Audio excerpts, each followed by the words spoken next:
Okay, there we go. Now everything's set. Thank you, everyone. Welcome to Toolkit Tuesday. I am hosting this event. I am Jay McKay, the Director of Community Programs here at Knowbility. We're really excited today. We have a great presenter today, Janet Peters. And today we're going to be talking about speaking the same language, a crosswalk of AT and IT for enhanced district technology planning. So we've got a lot of content, so I'm going to kind of skip to the good part, so to speak. So um, just a reminder that this programming is free. We always want to make sure people have access to this important content that can be life-changing for all of our students. But we do encourage you to donate to Knowbility to support not only Toolkit Tuesday, but all of our other community programs that are really designed to educate, bring awareness and advocacy to people with disabilities, and make sure everybody is able to access technology in all of its forms in all digital spaces. All right. Oh, got too fast there. So just a brief kind of intro to what you're viewing today. We're actually going to be doing an excerpt from a presentation that Janet and Steve did for our K-12 Access Summit that happened this past summer. So this session is available to everyone, again, free of charge in our Knowbility Learning Center. We'll have some information on how you can log into that, and that way you can watch this as well as all the others hours of wonderful content looking at assistive technology, inclusive best practices, and how to make those changes in your classrooms happen. We have a handout for today, and this is where you can get all the goodies and all the wonderful things. So I'm going to go ahead and put that in the chat. And I'm also going to put in the chat our survey link. So typically you put these at the end, but I always like to put them at the beginning too. Just a hint, if you want to know how to get access to the K-12 Access Summit, as well as some wonderful additional resources from Janet herself, we do highly encourage that you fill out that survey to make sure that we can get in contact with you with that content. All right. So before we get started, it's always useful and helpful to do a little bit of background knowledge to make sure everybody's primed and ready to go. So I'm going to put that link in the chat as well. It is a bit.ly. It's bit.ly/toolkit with a capital T, background with a capital B, and then the number 9. So we'll just let everybody do that for a quick second while I introduce our presenters. All right, so Janet, I've known her for years. She's wonderful, always a wealth of knowledge, a great person to just collaborate and bounce ideas off of. She's currently an independent consultant on assistive technology, universal design for learning, and inclusive technology.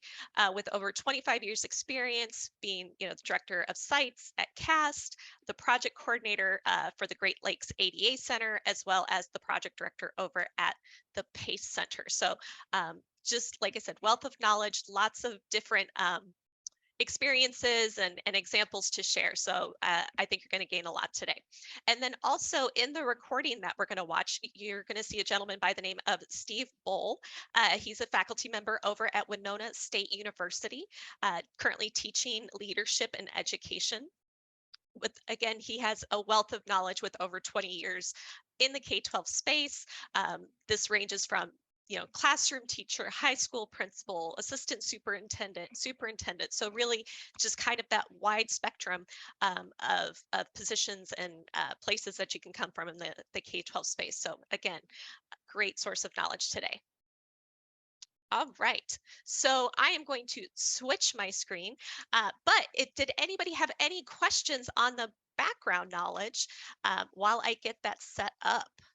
Did anybody get stumped on their questions? All right, we're going to just dive right in then. So again, this is a excerpt from the session. Afterwards, there's actually a couple spots we're going to stop at one point where it asks you to complete a poll everywhere where you can put your own input in. So you'll see that at the screen. We'll also be talking about that those poll results at the end of this. So if you have questions, feel free to put them in the chat as we're watching the video. We'll also have some time at the end. So if you want to jump on the mic, we can take those questions as well. All right, here we go. Welcome. We're so glad you're here today joining us. This is a crosswalk of assistive technology and instructional information technology for enhanced district technology planning. So to kick us off, I want to make sure you have the handout link, which has all the important links, resources, and references for this session. It can be found at bit.ly/K-12 access with a capital A and summit with a capital S. And there is a QR code on your screen if you are a QR code person. So what we are going to try to accomplish today is to be able to evaluate methods for integrating assistive technology into a technology footprint of a district. We hope that you walk away with key performance or facets to measure effectiveness of integrating accessibility and assistive technology, and be able to demonstrate ways that you can more effectively utilize these tools for students and best practice methods and core software for benefits.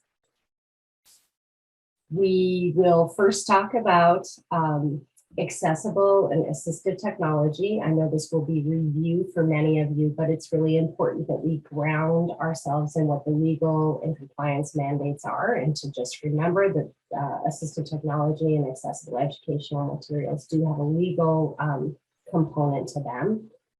We will then look at where that fits in an overview of technology ecosystems in districts and how those facets and performance indicators can work together, and how AT and accessibility can be integrated into the classroom. We'll talk about district planning and how that's the key, and what the barriers are to district planning that includes assistive technology and accessibility. This kind of goes without saying that technology is everywhere in society, which includes in our schools and in our classrooms. Technology is fairly ubiquitous. There is some research from a reference that is in your handout on a technology review of integration of effectiveness of technology, which just talks about the exponential growth of technology in education. That research was done pre-pandemic. So we know post-pandemic that many schools invested heavily in one-to-one systems, invested in assistive technology and applications, and continue to do so. So even more so now, technology is everywhere. And students can be profoundly impacted by technology in education. And from my viewpoint of advocating and caring about students who have disabilities, it's important to remember students with disabilities are students first and foremost. They're part of the student population, and that most students that receive special education services, are in general education classrooms. So they receive that special education within an inclusive environment. So the technology, education technology, the infrastructure technology impacts their learning as well. For students with disabilities, there is a special category of technology. So this is assistive technology, and I say it's a special category because assistive technology is only assistive technology if it's used by a student who has a disability with that technology or service identified on their IEP. So assistive technology is a very broad definition. It can be any item, piece of equipment, or product, whether it's modified, whether it's off the shelf, to increase, maintain, or improve functional capabilities. In IDEA, the Individuals with Disabilities Act of 1997, it also includes any assistive technology service. So in K-12 or P-14 in the IDEA world, Assistive technology is both the thing and the services surrounding assistive technology. And so that's important to remember, that assistive technology is a legal, has a legal definition. It's forced to help a student with functional capabilities. So it is very individualized to that student. In 2004, which was the last update to IDEA, they expanded the definition or the requirements around assistive technology to make sure that every student who had an IEP is considered for assistive technology. Now, that doesn't mean every student gets assistive technology or is identified for assistive technology. It means that those IEP teams talk about assistive technology as a way to meet IEP goals and objectives. And so those outcomes of consideration might be that assistive technology is not used because current interventions work, or it might be that other AT experts are brought in to determine what is needed for that student regarding assistive technology. The important legal factor here is, though, that every student is considered, whether they have significant disabilities or high incidence disabilities. There's no disability category that is excluded, or that, you know, we only focus on vision for assistive technology. AT is available and thought about and considered for all students who have IEPs. Another important thing to remember, and again, I believe this is probably review for many of you, but the reason we review this is to really understand how AT fits into the larger technology planning ecosystem. So assistive technology is better thought of as a process versus a list of actual products or devices. Since the goal of assistive technology is to enhance a student performance and their functional capability, this is ongoing and monitored and adjusted for, and that it really includes those services of training around that assistive technology for families and for the students, and monitoring the task at hand, at performing the task. So instead of thinking of assistive technology like this list of, like, here's an AT list, we really think about assistive technology as a process for students to reach those IEP goals and objectives. Another key factor about assistive technology, as I mentioned, most students on an IEP, over 50%, receive most of their education, upwards of 60 to 70%, in general education classrooms, making progress in the general education curriculum. This means assistive technology will be in those classrooms interacting with education or infrastructure technology that's available to all students. In order for that assistive technology to be effective and work and provide content and provide access to the curriculum, that means that the curriculum, the textbooks, the materials, the content provided needs to be accessible. And that brings us to a term, another legal term in IDEA, called accessible educational materials and technology. IDEA defines this as a print and technology that is accessible for use with assistive technology or with built-in accessibility features. This legal requirement ensures timely provision of accessible educational materials. It means that students get the content when they need it, and it means that school districts take steps to provide accessible materials at the same time that other students get their curriculum. So we can see how assistive technology does not work in a bubble. Assistive technology needs accessible materials and curriculum to work properly in those general education classrooms, or even in a special education self-contained classroom. That material needs to be accessible for the assistive technology to work with it. So to explain this further and give you some student examples, I would like you to pause this video of us and take just 5 minutes. This is a really short video from the National AIM Center that talks about the legal definition of accessible educational materials and technology and the benefit to students. So we're getting a lot of terms in mind, but we know that AT works with accessibility. And then we'll pause. Text reads, "What is accessibility?" A woman in a white tank top with long dark hair speaks from her home. Accessibility, I'm about to blow you guys' minds. Accessibility is the ability to have access to something. So yeah, it just means being able to use the things that everybody else can use. Luis Perez, National Aim Center, CAST, Technical Assistance Specialist. We have an official definition of accessibility that comes from the Office for Civil Rights at the U.S. Department of Education.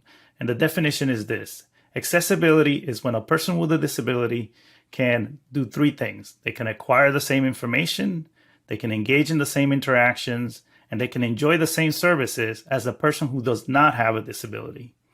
And there's some qualifiers. The person with a disability needs to be able to do those three things in an equally integrated and equally effective manner, and with substantially equivalent ease of use. And substantially equivalent ease of use means that they're able to acquire the same information at the same time as their peers who do not have a disability, and to be able to engage in those same interactions in an independent way, in a way that empowers them so that they feel that they can accomplish their goals in all areas of life, whether it's learning, employment, or just general enjoyment of their lives. Technology for me is probably my best friend. I would describe technology as my right-hand man. Without technology, my life would look very different, that's for sure. I've been able to accomplish so much that I couldn't before. Technology has really come a long way, and it's helped me so much in school, in my social life, and everything in between, traveling. So it's been life-changing. The iPad really, for myself and for my students that are low vision, has really been revolutionary for us. To enlarge text, you're able to invert the text where you have a light-colored text on a dark background. To take pictures and videos of objects, it might be an object on a board or an object on my student's desk that I'm unable to see, so I'll use my camera.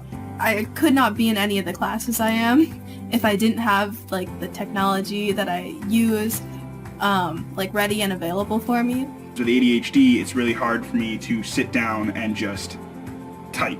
And I've been using voice to type to get rid of some of that barrier. Amazon Alexa or Google Home have opened such a wide range of doors for me because literally all I have to say is, "Hey Google, turn on the light," and it's done. And I don't have to worry about, oh, did the last person that I was with leave this remote in a location that I can reach it?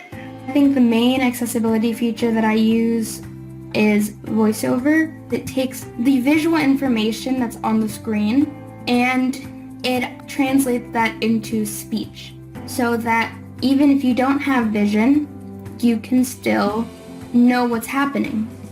I think Ella using Bookshare as much as she does, where she is listening to the text and seeing it highlighted in front of her, has definitely changed the way she reads out loud.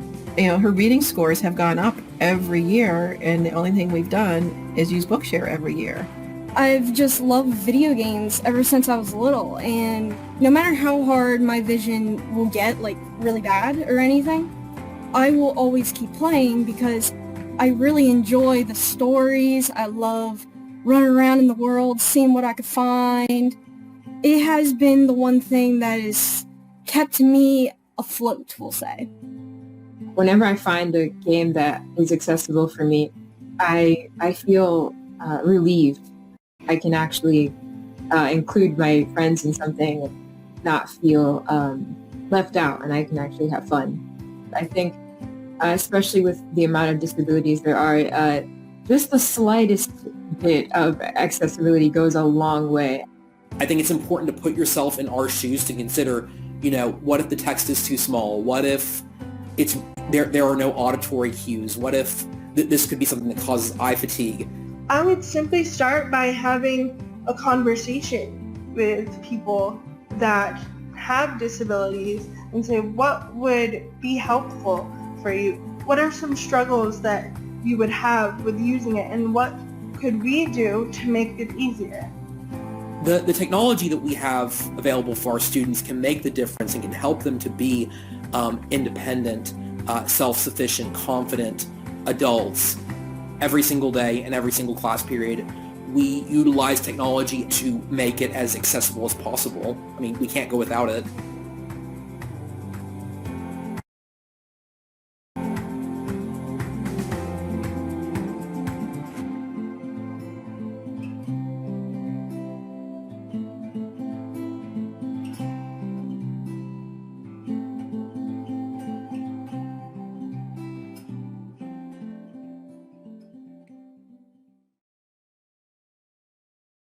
And welcome back. I will turn it over to Steve to talk about how these special technologies for students with disabilities fit into the overview of technology in a school district. Thanks, Janet. So obviously, one of the things I think that's really important that Janet just spoke about is that she said that AT is really a process. It's not really a list of materials, right? And so as you look at technology, people who have a more pure IT background, or even an instructional IT background, but they don't have that special ed experience, are going to look, well, what's assistive technology? And so you can give them the examples, but it's really any technology that's used effectively to help those students assess or access materials that they otherwise couldn't do that. So we're kind of going to look at how they potentially fit into the different facets of the school. So when I was an IT director about 150 years ago, the kids came on a big yellow stegosaurus to school and stuff. So I was always been asked by my superintendent, well, how, what do we do with technology? And really people just generally speaking looked at technology as, boxes and wires often. And there's a lot more to looking at the whole technology program than that. And so I ended up putting together these sort of facets that I could try to explain to our board in our, senior leadership, how things kind of fit together. Infrastructure is that first thing, and that's really not going to deal with assistive technology. That's your general connectivity, right? Your network itself, wireless access points, those things.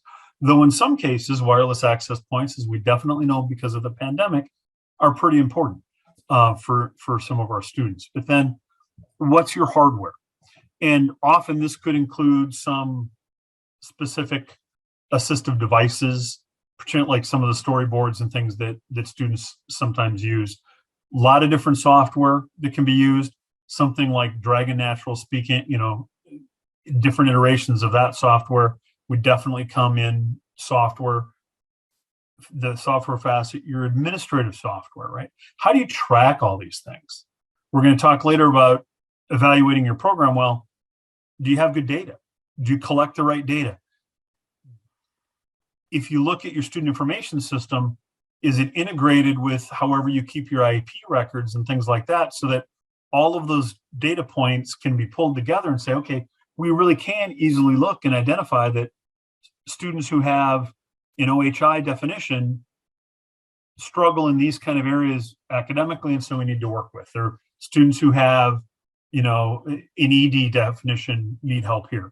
And so the more your systems are integrated, the more you can effectively work to build a better system. And a lady who actually started a software company to build everything together said when she was doing that, she identified that the average school district has about 27 different administrative software programs, most of which don't really talk to each other, right? So then you have to go to service support.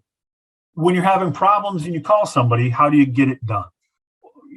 100 years ago, I was working on my dissertation, and I remember a quote from, one of the IT directors I was working with said, well, basically teachers want technology to be like a light switch.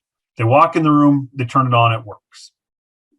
So if you have technology that works and you have that ability to support the materials, you're in a good place. All right. Staff readiness is important. Are the teachers really ready to move forward?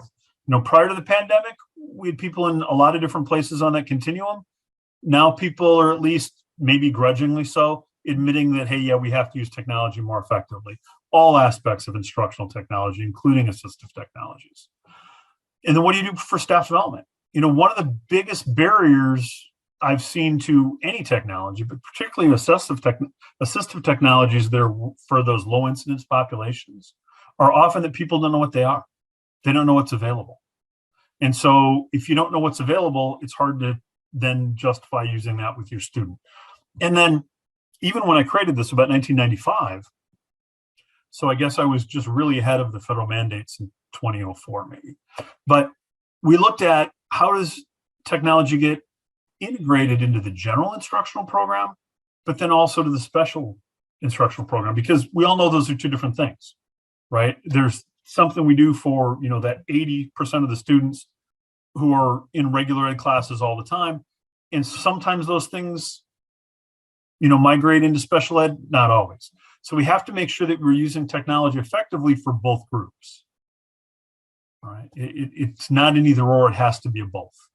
And then the other ones really don't pertain that much to this conversation, but do you have the necessary facilities for technology, your social media presence, and how do you organize tech services? I could say this particular piece is important because there needs to be some thread in that organizational change between your special ed director and those folks, and potentially an assistive tech team in a bigger district, and the traditional IT folks. If they're in two different silos and they don't really talk together, you're in a bad situation. So you need to make sure that those groups do meet and talk to each other regularly. Thank you. And so there's really three different ways to look at how you're going to assess technology always, right? Technology itself, if you remember back to the early 90s, maybe even a little bit to the turn of the century, people would put out ratios of how many computers they had per student or per teacher. Before we got to one-to-one, often technology itself was important. Do we have enough? Do we have enough printers? Do we have video projectors? Whatever else you need. That's still there because, unfortunately, as you've seen a little bit, resources are still the biggest barrier to effective integration. So we always have to be, though that's not the best way we want to measure technology effectiveness, if you don't have the technology, it's hard for it to be effective. And then you could also look at either program effectiveness, as in we have a one-to-one program for this piece of our high school, or we have an early college program, and they're online programs for the most part, and this is how we're building it out. How effective is that program? Or have you looked at, we've built a technology-rich environment, and therefore overall student achievement has improved. And, when you look at overall student achievement, I have a slide I often used with Chamber of Commerce folks and things going, hey, here are all the different ways to actually measure student achievement, right? College matriculation, failure rates. Failure rates, I would argue, is probably one of the best ways to actually rate the effectiveness of high schools. How many kids are getting Fs? Because if 87% of the students are failing in a class, you probably have an issue. If you have 87% of the students failing and the principal doesn't think it's an issue, you have a bigger issue, all right? But there are lots of things besides test scores. We think overall student achievement, people think, oh, standardized test scores. I'm talking about many other ways to assess student achievement. And I think when you're using technology effectively, things like homework completion rate, particularly at the middle school, right? If kids can just email you or put them in a Dropbox through the LMS, they're much more effective than a student who has to print it out and hand it in, or may not forget it, especially when we move to working in that environment. Students who had special needs or had organizational issues did much better in an environment where the computer could help manage that whole process. So is that an assistive technology? Yet to some extent, using that LMS is an assistive technology, right? Because it's helping those students be successful in the classroom, even though it's not a separate device. Hopefully that makes sense. So, and then this slide really just talks about, as we continue to move forward, right? We talked about in the 90s or earlier, you'd have a specific piece of technology, maybe a laptop or then an iPad that you were specifically using for a student who had an IEP, and you had different, students were normally using either a laptop or desktops. And technology now is the point where almost all materials are available online in a lot of cases, especially in schools that have some sort of blended program or entirely virtual. And so going from just that really separate set of knowledge or skills, the Venn diagram, one of my favorite things in the world is a Venn diagram, shows that those Venn diagrams really entirely overlap. They're almost congruent at this point. There's some specific things about AT that the IT folks don't need to know. Same way the AT folks don't really need to know about how the network works. They need to know it does, right? But they don't need to know the specifics of the OSI model, for instance. However, they need to know, how do we integrate this and what's the process? How do we make sure that every time we have an IEP meeting, one of the questions asked is, are we using technology effectively for Johnny or Susie? Right? And make sure that that's really being assessed. It doesn't have to be a special device, right? And so, go ahead. So when we go to that next slide, talking about, so are we using technology as effectively as we can? And it's not only to support the needs of children with exceptional needs, but all students, really. Are we using technology effectively within the general curriculum, right? And you have examples of this, for instance, where, well, all of my PowerPoints are now, PDFs, and PDFs are accessible. Well, maybe they are, but some people will scan them in, and then they're just one big image.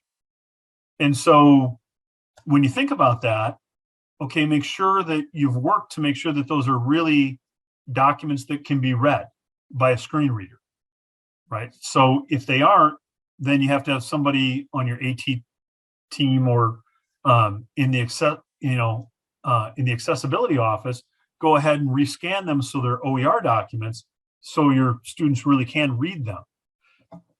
And in today's world where everybody's doing three things at once, it's not just the student with exceptional needs.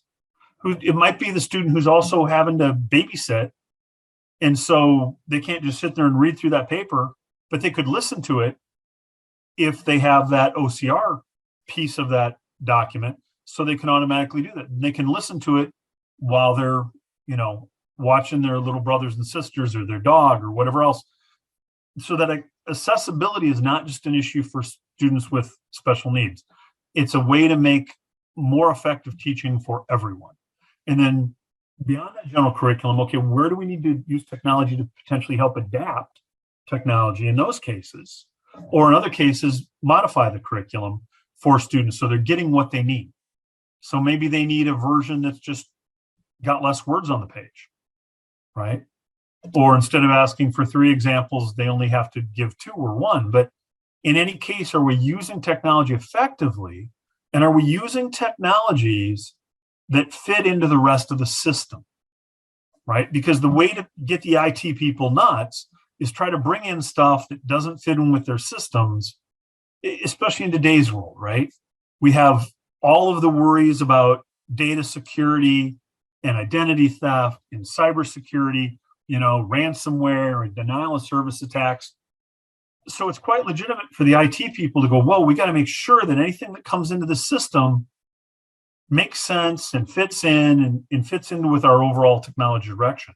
So it's important for the assistive tech people to be able to make sure that right in the beginning of their process, when they're saying, hey, we have this new tool, we really want to use it, that they make sure that those tools or processes are vetted by the IT folks, so you get them to be on board and supportive, which will actually happen if you say, hey, these are things that are going to be really helpful for our students and our faculty. Do they work? As opposed to later coming and saying, we need to have you install this on 6 computers tomorrow or have access to it. That is an almost sure way of getting them to go the other direction. So work with the IT people, the network management folks right away to make sure that, hey, are these things that we can use effectively because we want to make things better for kids? And whoever you're talking to, always focus on, this is how we're going to make things better for students, right? Because that's got to be our goal. And then I like this first because if I can figure out a way to put Bart Simpson into, or one of the other Simpsons characters on almost every slide I do. For my wife, it's usually Dr. Rivera. She does her medical slides, and usually after I've done the presentation, I'll slide Dr. Rivera in with questions.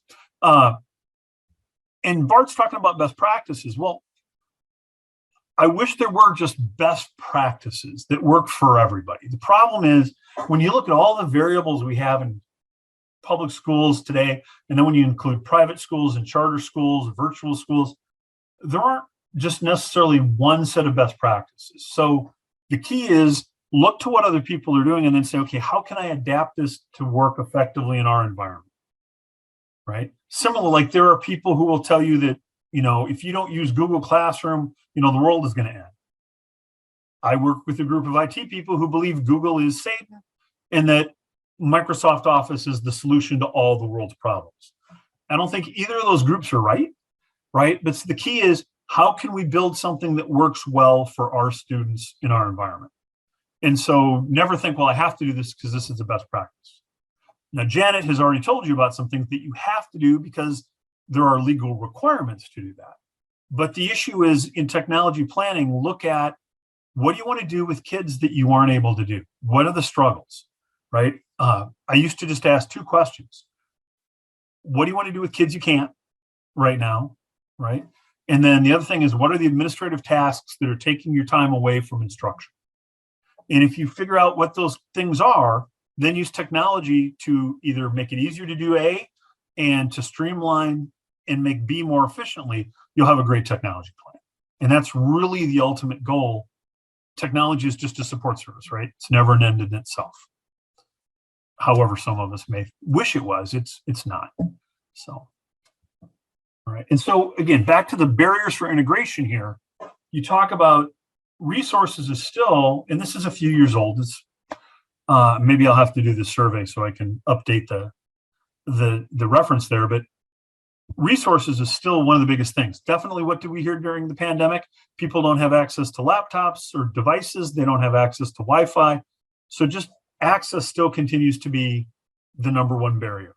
And so that's why, back to that earlier Venn diagram slide, just counting your devices and making sure everyone has access, you would hope that's not where you end, but it's an important first step. And then after that, you have to be able to get the professional development to use things effectively. And professional development, has to be in context, right? You have to show the students, show teachers how this works with students. Give real world examples, right? Don't let the salespeople or their professional development folks come in and just do some generic stuff. Make sure they're using your data in your environment. It's good for most people, not necessarily for them. And then how do we assess technology being effective? That's a whole nother presentation probably, but still resources are important. So, and then adding accessibility is that facet of the technology planning, right? One thing is just make sure the special ed people are at the table, right? When I first started doing technology planning, special ed rarely was even at the table because they were kind of just off in their own little world. And we're just at that point still trying to build on a network and get devices to people. But now it's essential that they're there for a whole lot of reasons, because they provide a richer environment for all students, not just those with IEPs. Right? Understand assistive technology tools. And again, it's not really a tool set. It's really that it's part of the planning process. How can we use technology in a variety of ways to be more impactful for student A or B? Right?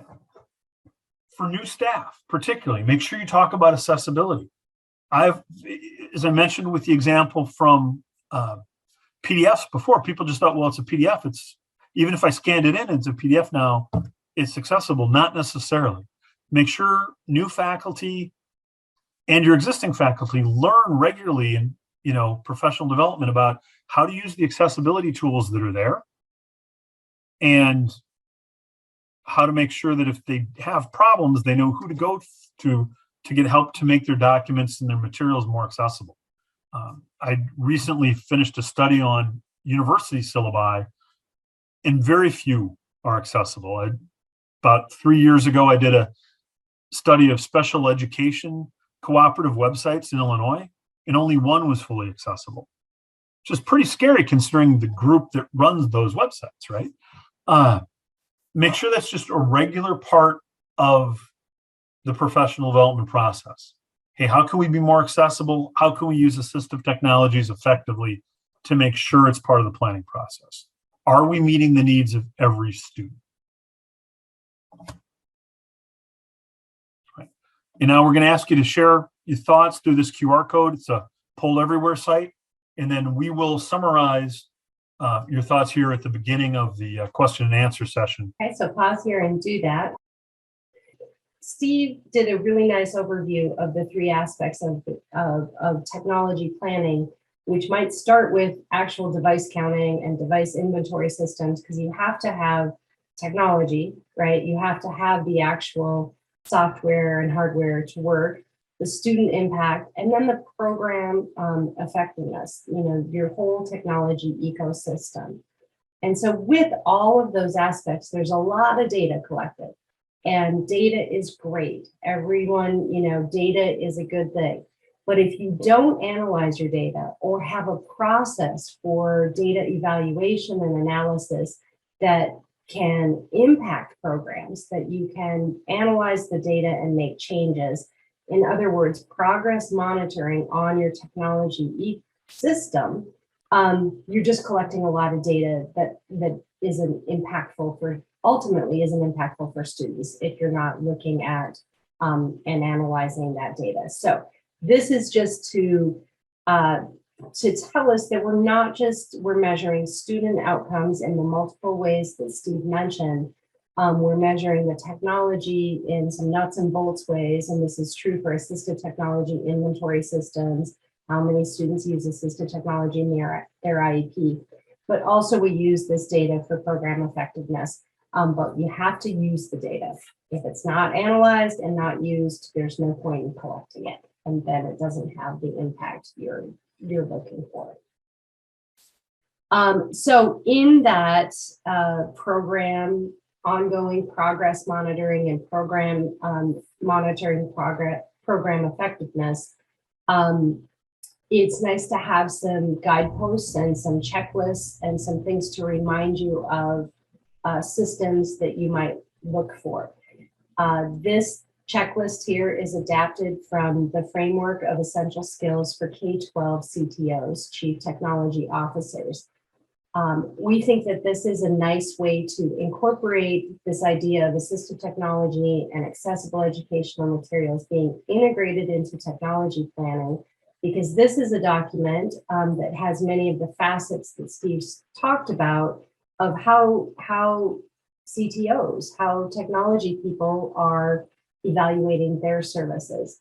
And these points are in there, and they're maybe not called out specifically as AT and AIM, but they do talk about cross-functional collaboration, leadership, and budgeting for diverse, for inclusion and diversity and equity.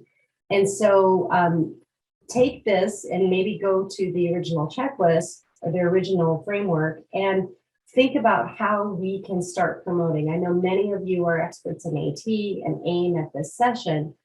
I think we need to meet CTOs where they are, and the broad, and we got a sense of the broad concerns about running a technology system and how to support that to be more inclusive by having special education at the table, by including AIM and AT competencies for educators, by having this accessibility and knowing what the technology is rolled into your professional development.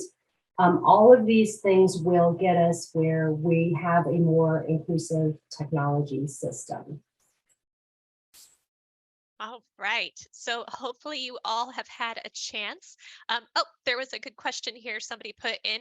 If you're not familiar with an, I think we had talked about an LMS, which is a learning management system. And then also I think Janet just said in that video, CTO, which is Chief Technology Officer. So I think everything else was covered in there. But let's take some questions. Hopefully you've all had a chance to put some information in the poll everywhere. Let me go ahead and put it in there one more time. Thank you. All right, so hopefully everybody has had a chance to put some stuff in the poll everywhere. And Janet, take it away from here, because I know you had some feedback you already wanted to respond to.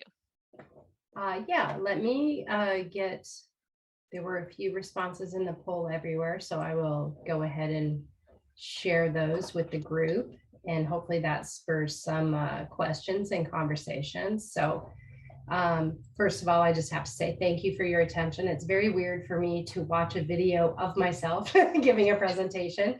And I noticed that, you know, Steve has these little jokes he says, and I smile, and then I see I'm smiling the same way on the video. So it's like a little awkward. But anyway, hopefully the presentation sparred some thinking on your part. I think that there's a lot of issues that go on with this kind of topic, and Jessica J put in the comments thinking of ways to think about technology. And I think one of the big takeaways I had in preparing this with Steve and my work as the former director of the Sites Project is really thinking about all technology. Information technology, education technology, and assistive technology, really thinking about your your technology systems in general, connecting that all back to student learning. I think then when that's the guidepost, that helps break down some of these silos and miscommunications and competing priorities that people have. So let's pull up the barrier, oh, that didn't actually help me show it to you. Hopefully you can maybe see it like this. So the first question is, what do you see as the biggest barriers to AT and AIM technology integration in your setting? Attitudes. Teachers in our districts want to use AT as a tool for the moment, not as a tool for life. That is a really interesting thing. I also have some deep passion around transition issues. And so I think that this is one thing I see a lot of, not really thinking of technology holistically with that student, of what do they do after they don't have a para to sit with them at their job or at their college class, and really thinking about how can we build those assistive technology skills. If you are the person that said that and you want to unmute yourself and tell a little bit more, we'd welcome that conversation. Hi, it was kind of straightforward. Yes. I mean, so Kayla, am I saying your name right, Kayla? Yes, Kayla. Yes. Kayla, tell me about your role in your situation that you're in. I'm in CCISD, Clear Creek ISD. I'm the instructional specialist for learning technology. So I deal with a lot of the AT side with our team of speech pathologists and OT and assistive technology leads. And so you feel like sometimes you're doing a lot of putting out fires, throwing, Yeah, it is. I mean, when I go to the campuses, and when we look at our paperwork or IEP paperwork, we notice that some of the information in the PLAF will state that it's working right now. We think this kid needed right now, compared to it's a tool that they would need beyond school level, something they need for life. Like I tell people, I need my glasses. This is my accommodation. I need this for life. Right. So it's just kind of changing that mindset, shifting that mindset that it's not a tool for now or for the moment or just for a state assessment. They're looking at it as almost per task, as opposed to how is this going to assist even like my student overall in their education journey. Yes. Kayla, I like how you presented talking about the glasses as a tool for life, and maybe approach that with them when they come from that perspective of like, we don't think of this as assistive technology anymore, but it is. We just take it for granted. And so if you kind of put it in context of them, thinking of something that they just think of as ordinary might help them go, oh. And that's what I do. I usually compare things that we have now, that we've been having for years, and I need it for my whole life. Yeah, I think that's a really good point, and keep at that. And I think introducing AT as yes, there's a task analysis and feature match and something very specific for the now, but AT skills, right? That student needs to know how to operate it, knows what it's for, not just the name of the product. And then you can get into some of those life skills of like, do they know how to strategically use it, when they should use it, when they don't? Like, I'm guessing, Kayla, you take your glasses off when you take a shower.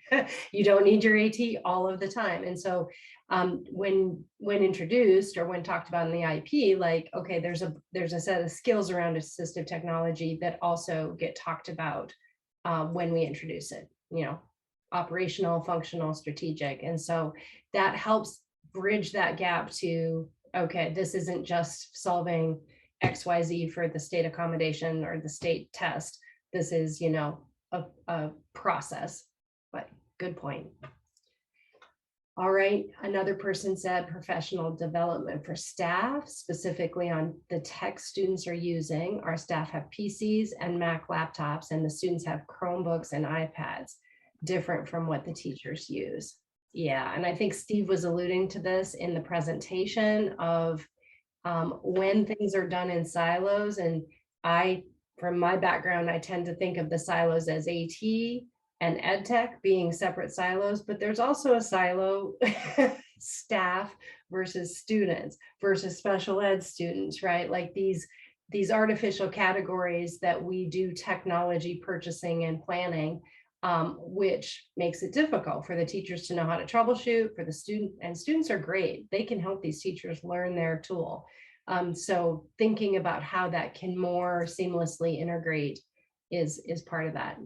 Anybody who wrote this want to chime in?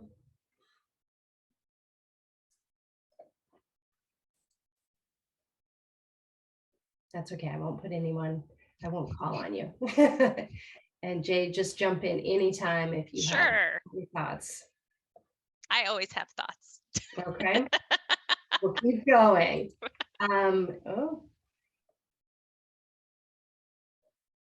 I'm not sure what I just did there. Lack of awareness of technology supports available. Oh, I think when I click on it, it gets big. So lack of awareness. So this is one of the biggest barriers. And I think that might go really well with the one above that of professional development, and that just by virtue of having a Mac as the teacher and the students having Chromebooks, there's a little bit of professional development leg. I think what supports are available is really important. It gets back to that biggest barrier that Steve hadn't talked about in the survey, which was resources. Because I think sometimes districts teachers, educators don't even know what's in their district. I did some work with the St. Paul Public Schools. I was on their Universal Design for Learning committee. And one of the things, of course, budget, and this was many years ago, so it was pre-COVID. There's pre and post COVID. That's how we talk about everything. But it was many years ago, about a decade ago, I was on that committee doing some work with them, and they had no money. So they were like, listen, we can't buy anything. We can't even talk about buying anything. We can't even daydream about buying anything. And so what can we, and I said, we can still do UDL stuff, even with that constraint. And one of the things they did is went through all of their curriculum to see if it had digital components and to see if those digital components were accessible. And several, I mean, they weren't all accessible, but there were lots of digital supports, that CDs in the backs of books that people didn't know about. And then upon testing, a fair amount were accessible or usable. And so just by doing that inventory and then letting everyone know about that inventory, promoted Universal Design for Learning and AT use in their district. So it's true, knowing what you have without sticker shock for any administrator. So for those of you who haven't spoken up, now's your chance, or to just add any thoughts or I don't know, comments if your situation is seeing different barriers, if your setting has worked out some of these, that you can share some ideas and solutions. We have a lot of Lindsays. Here I see.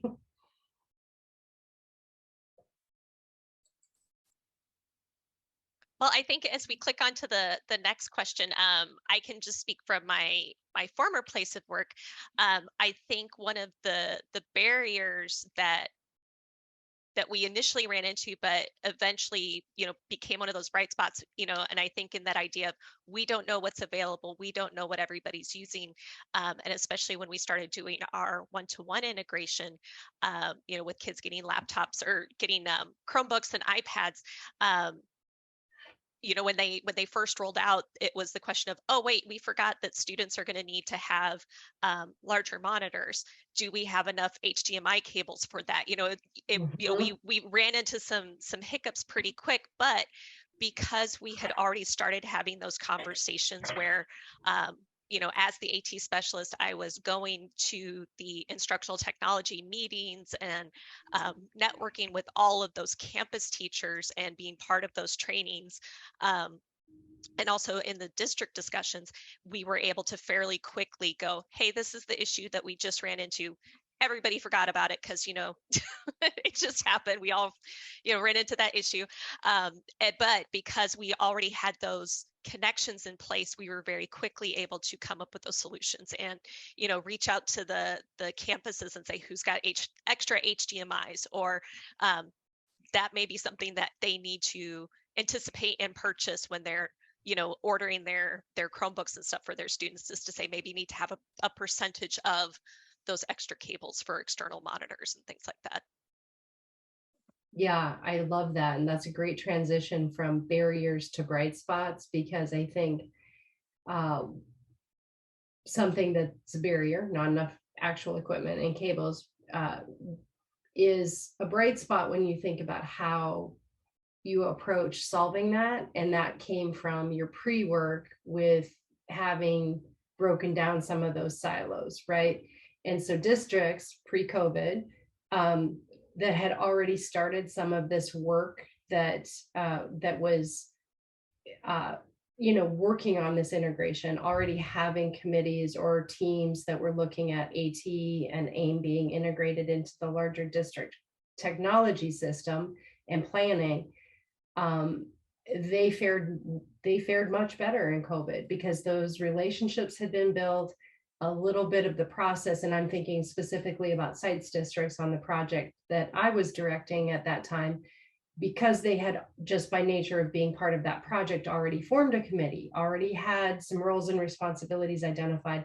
Then this big, slam hits, and they're like, oh wait, I need HDMI cables. I know the IT guy, I can do that. And so even if, like St. Paul's example, even if you can't do everything you want to do right now, and it feels daunting, setting the groundwork is, it's a very long process. So setting the groundwork is good at any point.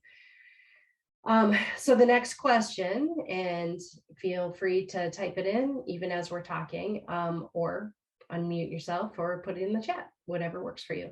What bright spots or innovations with AT and AIM technology integration have you seen in your district or classroom, and share the examples? So our district is very good at providing resources that align with supporting teachers and students with academic success, which I think is a key for coherence in a district. If we can always bring it back to that student learning, we can all make better technology decisions, right? So it becomes less about, I like this, or a salesperson showed me these bells and whistles, and we have some criteria in our head about where does this fit in with the district mission? What is the initiative? What's the foundational decision-making points with that? Using UDL principles to have full district access to tools that have been available only for AT, only through AT, now available to all students. Is the person who wrote that here? Do they want to add anything to that? Are you all using or familiar with universal design for learning in your districts? I see a nod. Is that something that is that something embraced at all levels of like administration? Like, is it a district initiative, or is it pockets of implementation? And I guess I'm looking at you, Kayla, because you're on camera and you nodded. Oh, I didn't write this, but I was nodding because I do agree that we do establish or integrate the UDL principle in our district, but no, I didn't write this. Yeah. So do people see the role of technology when they talk about and get PD on UDL, or is that still something that they need to make a stronger? I know, I guess I should just say, I see people saying, yes, we do universal design for learning, but then not really seeing where AT and AIM fit into UDL. And so I'm wondering if that's true for you guys, or what's your thought on that? Or people are really clear that AT is part of that access level of universal design for learning? Well, in our district, I can speak just upon us, is that, like, for example, we use Snap and Read, which is a Don Johnston product, and we use it as a universal design, universal tool for every student. We don't just use it for those who have a reading disability or a basic reading deficit. And we shift that mindset years ago, because the first pilot program, it was for just students who had those deficits in reading, but now it's a tool that all students from GT to SPED, IEP, the undiagnosed kids are using as a tool that they can access, on their computers. So, but that's just an example of what we're doing here in our district. Thank you. That's fantastic. And that's been a big shift recently. And, that diagram of like the technology convergence, where the circles come together, and all of a sudden there's a very slim line of AT and a very slim line of ed tech. And mostly where like those things are used in both population, both for as AT and as a universal support. And I think that's great. I mean, that's where I think that we will see some moving of that needle, both with acceptance of AT, because if you're a student that uses assistive technology, you don't want to look different.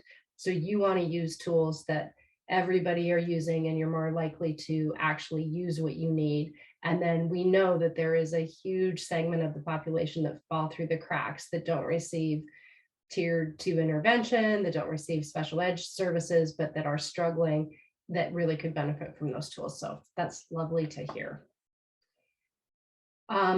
And then this bright spot, COVID has increased one-to-one tech availability. I know that's true with, I'm from Minneapolis, and I work a lot with the Minneapolis public school, or used to work a little bit with them. And they moved to a one-to-one in COVID. And because they moved to one-to-one, we could start talking about universal tools, where before there just wasn't the technology infrastructure broadly to support that. And there again is where AT and Ed Tech working together are really helpful. Okay, I'm gonna stop talking because I think we're out of time. I think I'm getting the universal signal, but just I'm gonna drop my email in the chat, and feel free to reach out to me after this if you have any additional questions, and I appreciate this opportunity to talk to you. All right. Thank you, Janet. I know, I'm sorry, I hate to do this because I know we could just keep talking for hours, but I did want to remind everyone, please, when you get a chance, please fill out that Toolkit survey. This really helps us, plan our continuing series over the course of the year, but B, if you want to get some excellent resources from Janet, this is information that this is the way for her to get your information to her. And then also, if you want access to our K-12 Access Summit, this was the session or the summer conference that we did this past July. We have some great content in there. I want you all to have access to it. So again, by filling out that survey, that lets us know that you're interested. So to wrap up, we just have our upcoming session in October. This will be towards the end of the month. So we will be looking at blending AT into UDL and MTSS, so multi-tiered systems, support systems.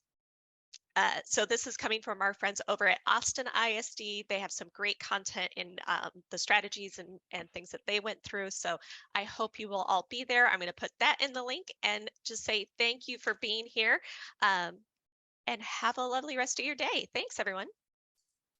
Thanks, everyone.